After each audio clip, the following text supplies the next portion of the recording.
What's up everybody, hope you're all doing well. Welcome to today's video. And today's video is a little bit of an interesting idea, I guess.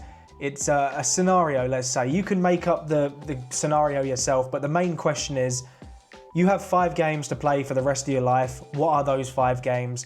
It took me a little bit of time to really narrow down my list because at first I just picked my top 5 games of all time, but then I really factored in like, okay, how many times can you play this game over and over again without really getting bored?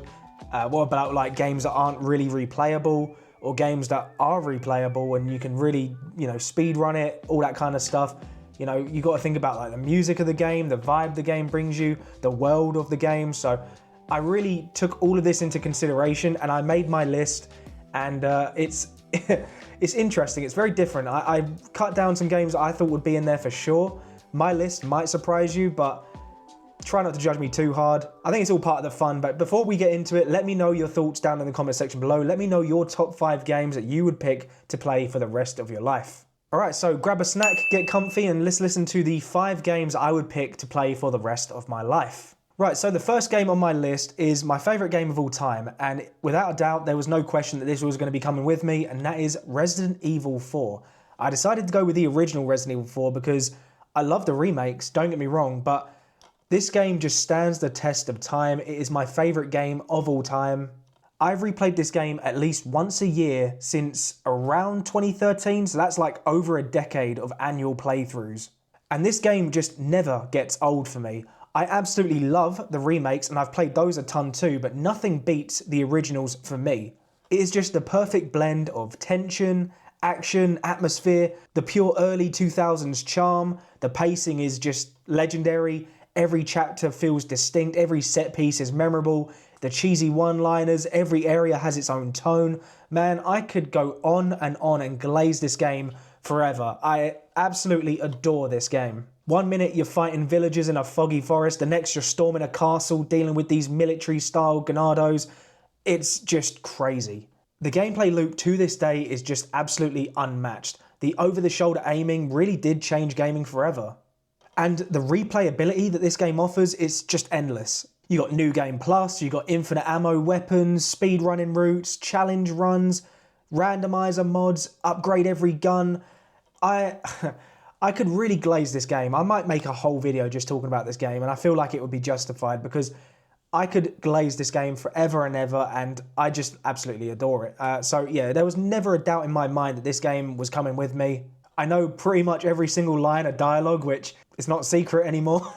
And I'm not even mentioning the one thing as well, Mercenaries mode. Oh my god, Mercenary modes, you could put a lot of time into that as well. And man, this game is just awesome. So enough glazing for now. Resident Evil 4 is quite easily my favourite game of all time, and I'm definitely bringing it and playing it for the rest of my life. Where's everyone going? Bingo?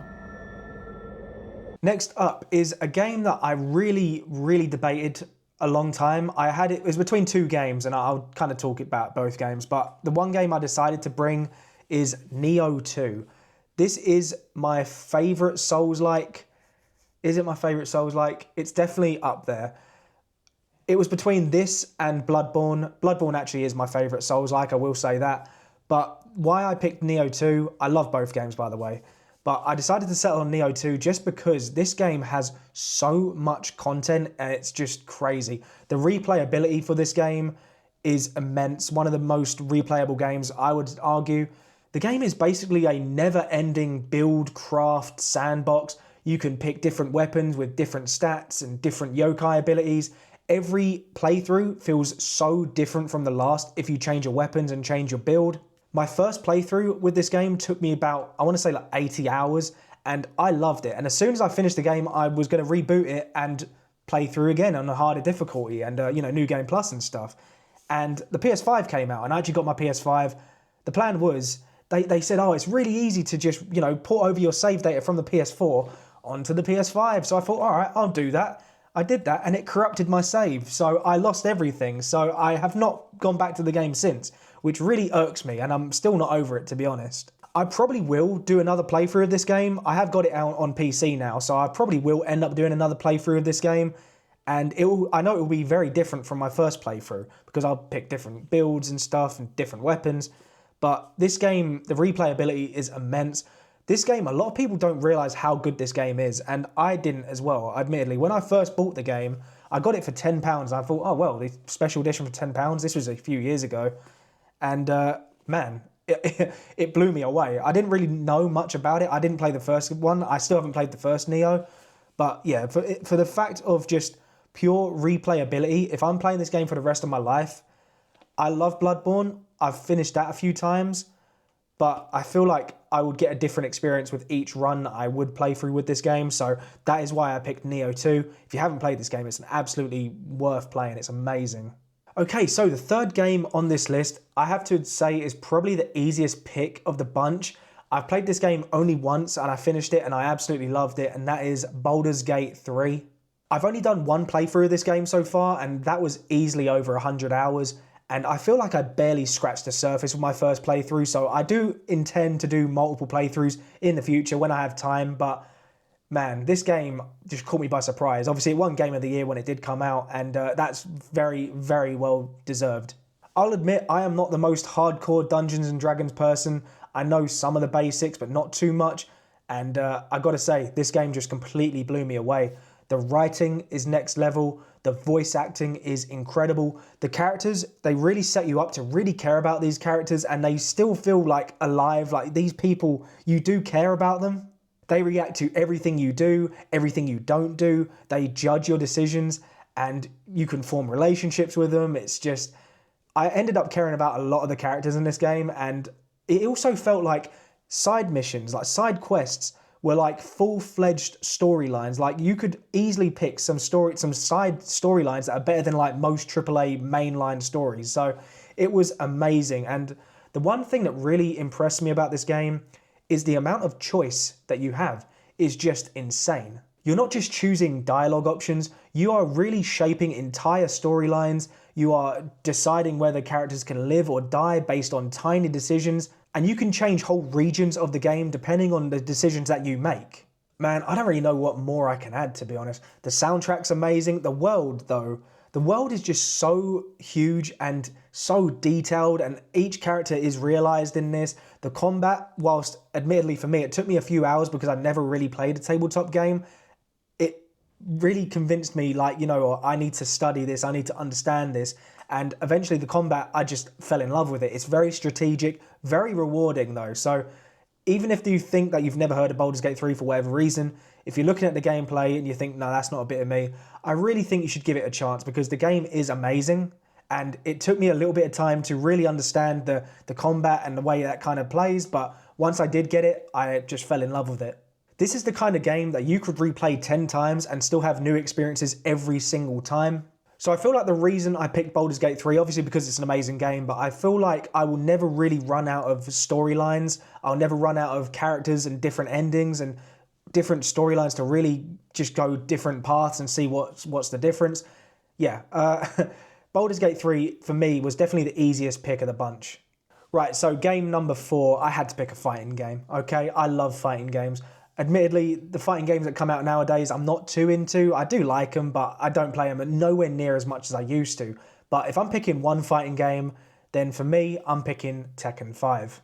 This is my favourite game in the entire series, and if there's one fighting game that's really stuck with me the longest, it's definitely Tekken 5. There's just something about the gameplay that really hits that perfect balance between simple and really in-depth. Tekken 5 just gave you pure movement, tight combos, characters who are insanely fun to pick up. The roster was stacked with fan favourites, the stages were pretty fun, pretty memorable, and honestly, one of the best soundtracks in the entire series. Every track just goes unbelievably hard. And I think in terms of just a single player game, Tekken 5 is probably a perfect pick, to be honest. Tons of offline content. There's the arcade mode, the ghost battles, story mode, plus that kind of weird devil Jin mode that was a bit weird, but it was there. It's a game that you can boot up for like 5-10 minutes, have a fun, and then just kind of quit and just do what you want to do. It's one of those games that you will always go back to and just have a good time regardless of how old you are. And especially if you got like friends to play it with, Tekken 5 is probably a good pick. And I also feel like if I have 5 games that I'm playing for the rest of my life, I would want to get pretty good at a fighting game. I just feel like I'm okay at them, but I've never really mastered any combos, so Tekken 5 would be the one I would want to be the best at. And if I need games that I can replay endlessly, then Tekken 5 would be a solid shout. So that is why I picked Tekken 5. And finally, the last game on this list, and I gotta say, this list went through loads of changes, and this game that I actually settled on, I would not have picked, but then I really started thinking about it, and I was like, okay, yeah, I'm gonna add it to my list. And that game is Tetris. Tetris is the ultimate gaming comfort food. It's timeless, it's simple, it's never stopped being fun, whether you're relaxing or zoning out or just trying to push yourself to get better speeds, better high scores. Tetris will always deliver some fun to you. It's one of those games that you can play for 30 seconds or 3 hours. It never ends, it never gets old, and it's never stopped scratching that, I'll just give it one more go kind of itch that you have. Every other game on this list is big, cinematic, story-driven, all this in-depth mechanical stuff, but I really wanted just to bring it to that pure, simple, classic game, and that is Tetris. Kind of balances everything out, I think. And Tetris might actually end up being like the game that I would play the most if I was, you know, stuck on a desert island, let's say, and I had 5 games to pick. But yeah, that's my top 5 games that I would pick to play for the rest of my life. Am I satisfied with it? It's one of those things. I don't know if you're ever going to be truly satisfied with it. But yeah, I love these games anyway. So let me know your thoughts down in the comment section below. What are your 5 games that you're picking to play for the rest of your life? I'd be very interested to hear what everyone has to say. I'm sure each list is going to be very different from each other. But yeah, hope you enjoyed the video. Thank you very much for watching. Have a great day, and I will see you in the next one. Peace.